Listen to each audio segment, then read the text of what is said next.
mga kalakasan, sa kapayapaan meron tayo sa ating puso at sa pag-iingat at proteksyon po. Panibagong araw naman po tayo sa ating Panginoon.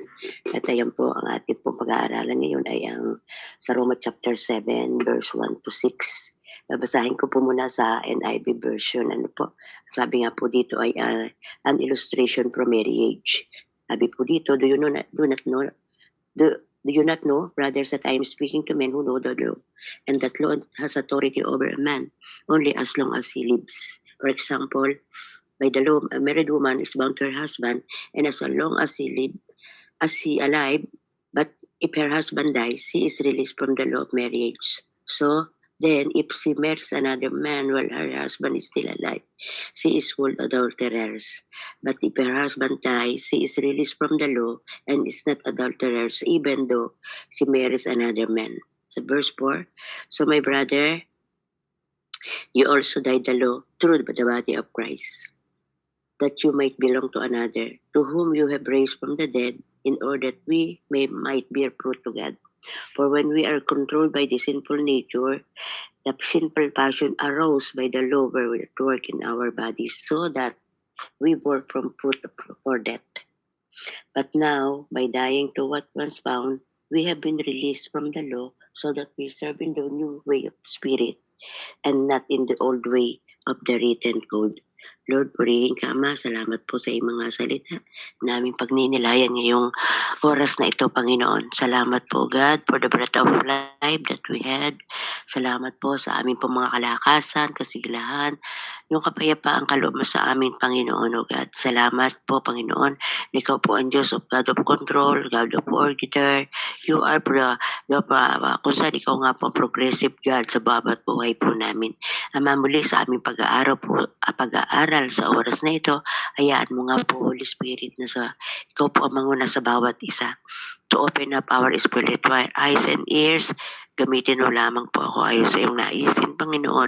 Ano man bahid ng karumihang nakikita mo sa bawat isa sa amin, ito po inilalagay po namin sa iyong panan, O Lord Jesus. Inaamin po namin ang aming mga kahinaan, kakulangan, aming po mga pagkakasala sa salita, sa gawa, sa iniisip. Lahat ng ito ay hayag sa iyo at walang nalilihim sa iyo. Kaya we are asking, O God, to cleanse us, to wash us, to sanctify each and every one of us through the blood of Jesus, O God. Ayan mo nga po yung kapangyarihan mo. So maamin lang po sa bawat oras, Panginoon. Yes, Holy Spirit, thank you to empower us, to give us wisdom, to increase our capacity of our spirit upang Panginoon, hayaan mo nga po, O Diyos, na yung aming spiritual frequency ay lagi nakangkla sa iyo, God, in the name of Jesus, O God. Hayaan mo nga po, God, na ikaw po ang Diyos na patuloy na sumamin habang aming pinagninilayan ng iyong mga salita na kung saan ito ay mga instrumento upang kami patuloy na mag-grow in knowledge with you, Panginoon, kasabay na patuloy na paghuhubog mo sa aming mga character and attitude upang ikaw nga po, O Diyos, ay patuloy habang andito pa lang kami sa lupa, ay ando na nga po na kung sa'y magampanan po namin kung ano yung atas mo sa bawat isa sa amin, O God. Thank you, Father God. Thank you, my Jesus. Thank you, Holy Spirit. All the glorious is yours alone. In Jesus' name, amen and amen. So, ayun po mga kapatid, dito po sa ating chapter 7, ay ating pong pagninilayan ng salita ng ating Panginoon at yung nagpapakita na yung batas is walang kapangyarihan para iligtas ang mga kasalanan. Tayo po yun na sa bawat isa sa atin. So, dito po makita po natin, ito po kasing chapter 6 sa akin pong pagninilay hanggang chapter 8. Ito po yung section ng ating sa ating mga nakasulatan na nagdi-deals with sanctification o yung pati sa paglilinis sa atin ng ating Panginoon. Kumbaga ito yung salita na kung saan ay patuloy tayong hinuhubog, patuloy tayo na kung saan ay ibig ang turo sa atin sa pamagitan ng ating pananampalataya ay lumago tayo sa pamagitan ng ating mabuting pakikisalamuha sa ating kapwa. At dito po sa verse 7, dinidiscuss po nito yung continuing struggle believers to sin, tuloy na bilang sa mananampalataya, tuloy meron tayong struggle sa mga pagkakasala. Kaya nga sabi dito ni Pablo sa kabuuan ng chapter 7 ay nagpapakita na law is powerless to save the sinner. Yun daw nga po na kahit nga po daw po ay tayo, the sinner, na kung saan ay the sinner is condemned by the law. The law keeper can't live up to it, and the person with the new nature find his or her convenience to the law sabotaged by the effects of old nature. Sabi nga po, sinabi din dito ni Pablo na nagdideklara siya that salvation cannot be found by obeying the law, no matter who we are. Only Jesus Christ can set us free. Ano po? At alam naman natin yon na yung pagsunod sa batas at mga alituntunin, nakatamo natin, nabasa po natin sa mga unang aklat, yun nga po sa mga sa Leviticus, sa Numbers, dun po yung Deuteronomy, dun po yung nagpapakita yung mga batas na yon. Pero ang sabi nga po dito sa ating pag-aaral ay no matter who we are, only Jesus Christ can set us free. Ano po?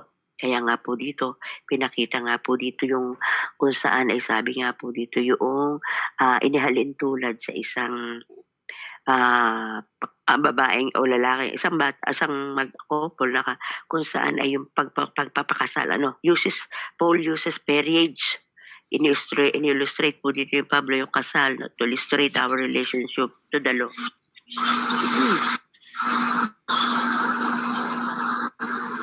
Ayan, pakimute po. Ayan, thank you. Ayan, thank you po. Ayan, sabi nga po dito, Paul uses marriage to illustrate our relationship to the law. When a spouse die, the law of marriage has no longer applies. Ay ito pinakita nga po ito sa ating pagninilay dahil sabi nga po dito na kung saan ay halimbawa, ayon sa kautusan ng isang babae na sasakop ng kanyang asawa habang nabubuhay ito, subalit kung ito'y mamatay, malaya na ang babae sa mga tuntunin tungkol sa mga may asawa. So, sabi nga po dito na kung saan ay because we have died with Christ, namatay dahil nang tanggapin natin ang ating Panginoong Jesus, namatay po tayo sa kasalanan, and the law can no longer condemn us. Sabi nga po, tayo nabuhay, nakasama ni Kristo, at andun nga po, new people, we belong. Tayo po ay mga bagong nilalang na napakasama na po ng ating Panginoong Jesus. Ano po? Sabi po dito, Paul uses marriage to illustrate our relationship to the law. When a spouse dies, the law of marriage is no longer applies. Because we have died with Christ, namatay tayong kasama ni Kristo, the law can no longer condemn us. We rose again when Christ was resurrected, and a new people, we belong to Christ. Bilang sabi nga po, mga bagong nilalang, kuminala sa ating Panginoon, ay tayo kasama na ng ating Panginoong Jesus. His Spirit enable us to produce good fruit for God. Kung saan sabi nga po, His Spirit enable us to produce good fruit for God. We know serve not only by obeying to set a rule. Tayo po ngayon ay naglilingkod hindi lamang po dahil sa mga batas o mga alituntunin, but out of renewed heart we might and minds that overflow with the love of God. Tayo pa po ngayon ay naglilingkod sa ating Panginoon, hindi dahil sa batas, kundi andun nga po na bago ang ating puso, isipan, na kung saan sa pamamagitan ng ating pagmamahal, ng ating pagmamahal sa Diyos, na unang tayo ay minahal ng ating Panginoon. Sabi nga po dito, kung ang isang tao ay namatay sa kanyang dating buhay, at siya po ay kasama na ng ating Panginoong Jesus, ay new life begins. Sabi nga po dito, kung isang tao, halimbawa, ito po ibig sabihin, kung ang isang tao makasalanan at nabago na dahil kasama na niya ang ating Panginoong Jesus, kinilala, tinanggap ang ating Panginoong Jesus bilang Panginoon, tagapagligtas, ando na nga po yung bagong buhay na nag-uumpisa. Pagaya nga po natin, mula po sa kasalanan, sa kapagiging dating tao natin, walang pagkilala sa ating Panginoong Jesus, ay andun nga po na tayo ngayon ay nag-umpisa na sa bagong buhay po natin dahil sa ating pagkakilala at pagtanggap sa ating Panginoong Jesus. An unbeliever's mindset is centered on his own or own personal gratification. Ang aking pamangkin ay nagkukulkol ng mga platong ingay. Yun daw pong hindi mananampalataya, ang kanila po daw kaisipan ay nakasentro lamang sa kanyang personal na kung saan paano niya mapapabuti ang kanyang sarili. Self-gratification. Sabi nga po sa mga taong hindi sumusunod at walang pagkakilala sa ating Panginoong Hesus, ay andun lamang na kung saan ay meron lang silang sariling determinasyon para makakuha ng kapangyarihan o yung pagkaunawa lang nila sa sariling gawa lang nila. Bakit? Wala nga po silang pagkakilala sa ating Panginoon. Pero sa isang banda, tayo po mga nakakilala na at naging Kristiyano na, tinanggap na si Jesus bilang Panginoon, Hari at tagapagligtas, ang sentro na po natin sa buhay po natin, walang iba kundi ang ating Panginoon at ang ating Diyos. Dahil andun nga po, makikita po natin, ang Diyos po natin ang nagbibigay ng kapangyarihan habang tayo po ay namumuhay ng pang-araw-araw na po sa ikaniig po siya. God supplies the power for the Christian's daily living. Believers find that their whole way of looking to the world changes when they come to Christ. Bilang mananampalataya, nakita na po natin ang buong daan, yung kung saan ay nakatingin tayo na kung saan ay sa mundong ito ay nababago tayo ng nababago na makilala natin ang ating Panginoong Hesus.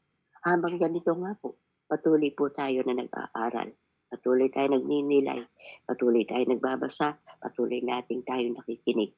At yun nga po, yung ating spiritual frequency, yung status ng ating spiritual ay tunay nga po na nababago. Kaya nga po ito ay hindi na tayo nabubuhay sa batas na kagaya noon ng mga unang Kristiyano, mga believer, kundi tayo namumuhay na by the grace of God at tayo nabubuhay through the power of the Holy Spirit. At ang sentro nga lang po natin ay kung paano tayo, yung ating buhay Kristiyano, ay lalago pa sa pamagitan ng nakasentrong ating pangunawa sa ating Panginoong Hesus. Sabi nga po dito sa ating pagnaninilay, sabi po dito sa verse 6, ngunit ngayon patay na tayo sa kasalanang umaalipin sa atin. Wala na tayo sa ilalim ng kautusan. Kaya't naglilingkod tayo sa Diyos hindi dahil sa lumang tungtunin na susulat, kundi dahil sa bagong buhay ayon sa Espiritu. Some people try to earn their way to God by keeping a set of rules. Yun nga po, makita po natin. At ito po makita po natin sa mga Jews. Pero po kasi ako na kung saan ay napusundan nagbablog, mga Pilipino o FW, kung saan ay nasa Israel, At doon po, meron po talaga sila na talagang purong-purong Diyos ang kanilang Hudyo, purong-purong Hudyo ang kanilang mga employer. At sila nga po ay andun nga po yung alituntunin na iniwan ni Moises, ay yung puri pa rin ang kanilang sinusunod. Yung 10 Commandments, sabi nga po ay yung kanila po, kumbaga sabi nga po kasi ito ng ibang mga Bible scholar, sila po yung Hudyo nga po, wala pang pagkakilala sa atin, Panginoong Hesus, hanggang ngayon, they are keeping the law, yung Pentateuch, o yung 5 aklat na sinulat ni Moises, yun po ang kanilang pinangahawakan, yung purong Hudyo. Mula po sa Genesis hanggang book of Deuteronomy, yun po yung kanilang pinagninilayan sa bawat pagdalo nila sa gawain sa araw-araw na kanilang pagsimba. Sabi nung isa kasimla, nasusundan kong nagpa-vlog na may content creator na ay yung ganong oras yung kanyang bali employer ay ganong oras pupunta daw sa templo mananalangin. So routine daw po yun sa kanila. Pag Biyernes, araw ng Friday, yung talaga ginagawa na nagtitipon-tipon ng family para po sila ay gamitin yung mga gawin o yung alituntunin na kung saan ay iniwan ni Moises na tuwing alas 6 ay sila po ay magtitipon-tipon mga mag-anak at kakain ng sabay-sabay. So yun po yun. Sabi nga po dito, some people try to earn their way to God by keeping a set of rules, obeying the 10 Commandments, attending church faithfully, and doing good deeds. So ito po yun. Talagang ito po yung pinakita at narinig ko na kung saan ay sa pagbablog, sa content creator na isang Pilipino, kung paano siya, kasi matanda na po yung kanyang pinaglilingkuran, bedridden na, o bedridden na, at yung kanyang mga kasama, mga anak, yung kanyang bedridden na inaalagaan, ay ganun ang ginagawa. At every Friday, ay sila yung nagsasama-sama doon sa bahay na yun. Kaya sabi ko, kumbaga ito nga po yung mga Hudyo pa. Sabi nga po dito, but all they earn from their effort is frustration and discouragement.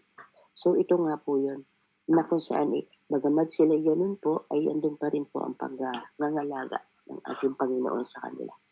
Dahil ano nga po, sila nga po yung bayang pinili, kita po natin yung intervention ng ating Panginoon. Ngayon po may ceasefire. Bakit nga po? Kasi nga po doon natin nakita kung paano nang nag-iingat sa kanila. Dahil umentra na nga po. Pumasok nga po si Donald Trump, kaya nga po nagkaroon sila ng ceasefire. Ano po, kaya po doon pumakita natin na talagang bagamat kung sa Israel talaga meron sila maraming sandata. Pero sa nga panahon ito na kung saan nakita po natin na tayo mga Kristiyano, alam natin na kaya namagitan na ginamit ng Panginoon si Donald Trump para magkaroon ng ceasefire, mapahayapa muna, tigil muna ang palitan ng mga missiles nila. Kaya po kung tayo may pangunawa, makikita po natin na yun ay pagkilos at paggawa ng ating Panginoon para sa Israel. At makikita po natin kung paano ang bansang Israel ay tunay na pinagtatanggol ng Panginoon. Sabi nga po dito, but all they earned their efforts is frustration and discouragement. Sa isang banda, because of Christ's sacrifice, the way to God is already open. And we become His children simply by putting our faith to Him. So ito nga po yung sinasabi kong by grace, na kung saan yung ating pananampalataya at pananalig, ito yung kung saan ay grace na kung saan ay binigay sa ating mga hintil.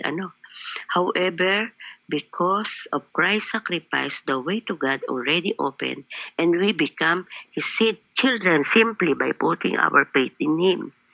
No longer trying to reach God by keeping rules, tayo na po yung mga hintil na inupong sa puno ng ating Panginoong Jesus, we can become more and more like Jesus as we live with Him day by day.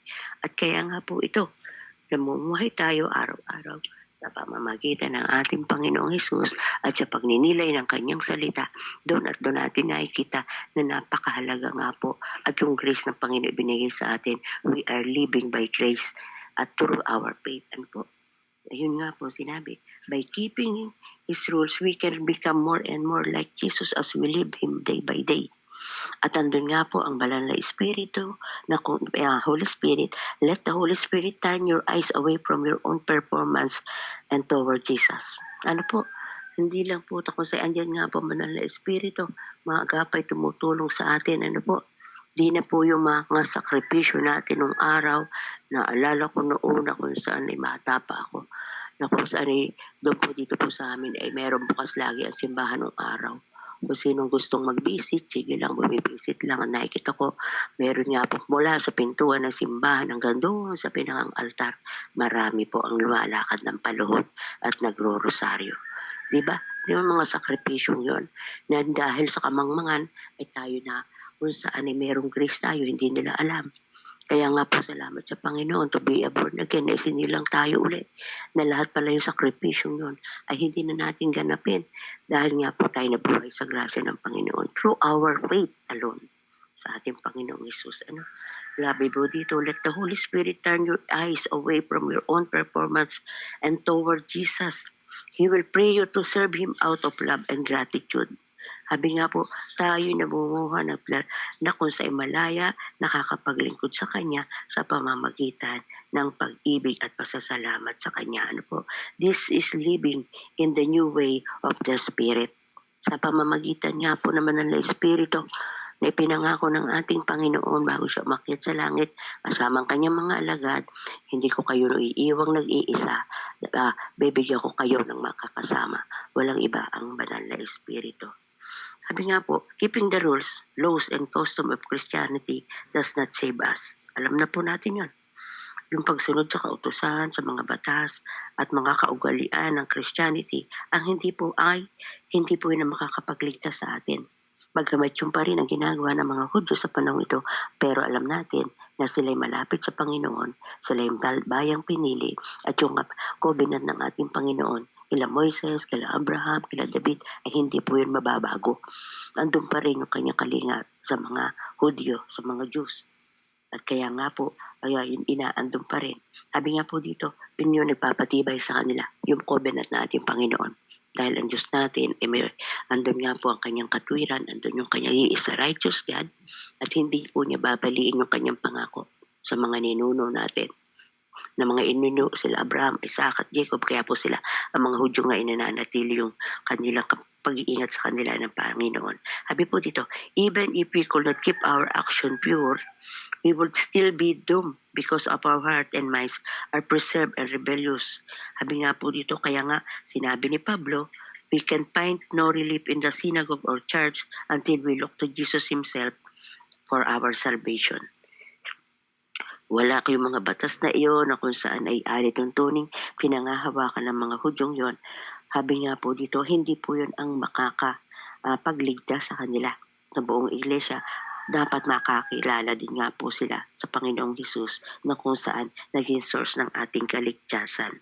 But somehow, siyempre, si Lord na ang bahala sa mga Hudyong yon. Siya na po ang kausap, pinilihin nila yon. Mahal niya siya ang ating Panginoon, ang ating Diyos, ang mga Hudyo. Kaya siya po yung na lamang ang may magagawa sa mga Hudyo na tunay na doon pa rin ang pinananganan yung mga batas ni Moises. Sabi po dito, we are flooded with relief and gratitude. Sabi nga po dito, tayo ikikip ba natin yung mga rules na yon na ating nakikita? O siyempre hindi. May mga batas na sinusunod natin, pero most likely, we will be motivated by love and gratitude, not by the desire to get God's approval. Hindi tayo gagawa dahil gusto nating ma-please ang Panginoon. Sabi nga po dito, ang gagawin lang po natin ay andun nga po willingly and lovingly seeking to do God's will sa buhay po natin. Andun nga po na patuloy natin, sabi nga po ng ating Panginoon sa Matthew 6:33, seek first His kingdom and His righteousness. Diba? Lagi nating hanapin ang katwiran ng ating Panginoon. At doon po natin matatagpuan.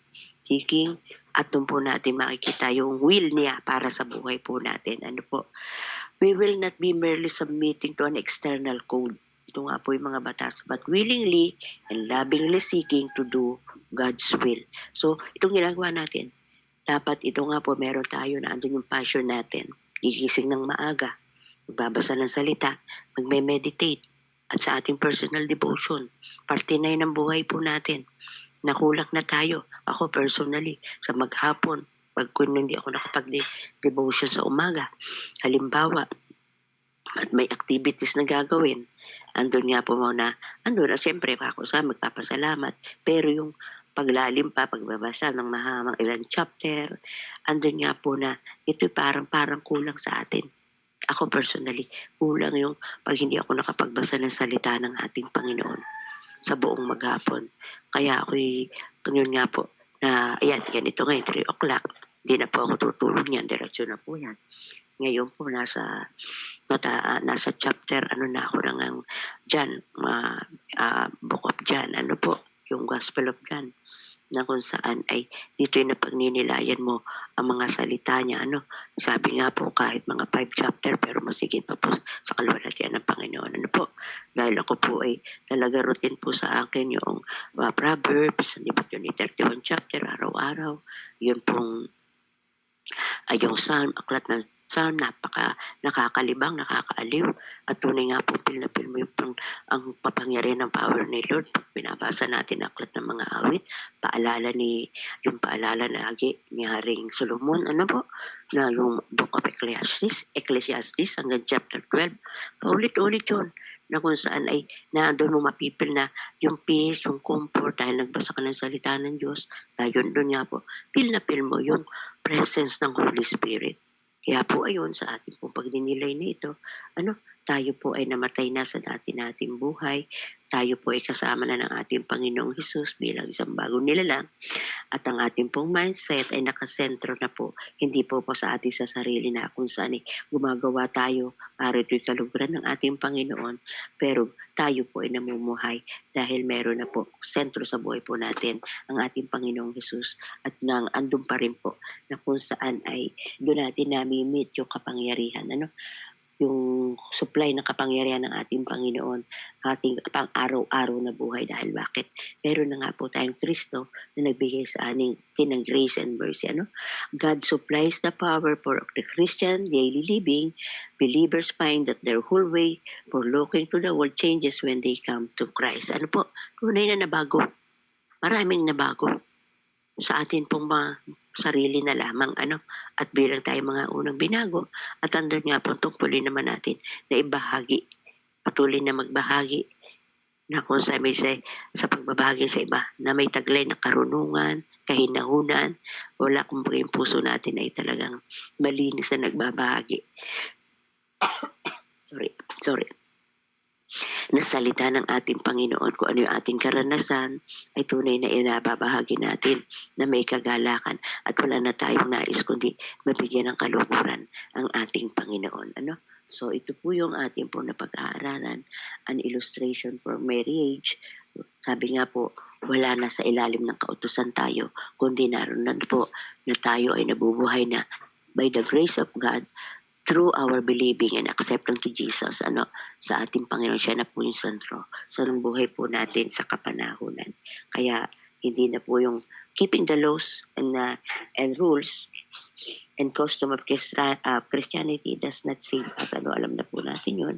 At andun nga po na yung action natin ay maging pure, puso natin, because our hearts and minds are perverse. Kumbaga, tayo po ay wala na yung ating dating pagkatao. Kaya nga po, meron na po tayong relate na kung saan sa pamagitan ng kaligtasan ibinigay sa atin ng ating Panginoon. Kung saan ay libreng ibinagkaloob sa atin, so libre din nating itong ipagkaloob sa ating kapwa. Purihin po ang ating Panginoon. Tayo po ang ating Panginoon na kung saan andyan ang banal na Espiritu na patuloy na magbibigay sa atin, nagpapalawak at magpapalalim pa ng kanyang mga salita sa buhay po natin. Matalinhaga ang kanyang salita, pero kung andyan ang Holy Spirit, binibigyan tayo ng wisdom and knowledge to understand o para maunawaan natin kung anong gustong ipahayag sa atin ng ating Panginoon. Tayo po'y manalangin.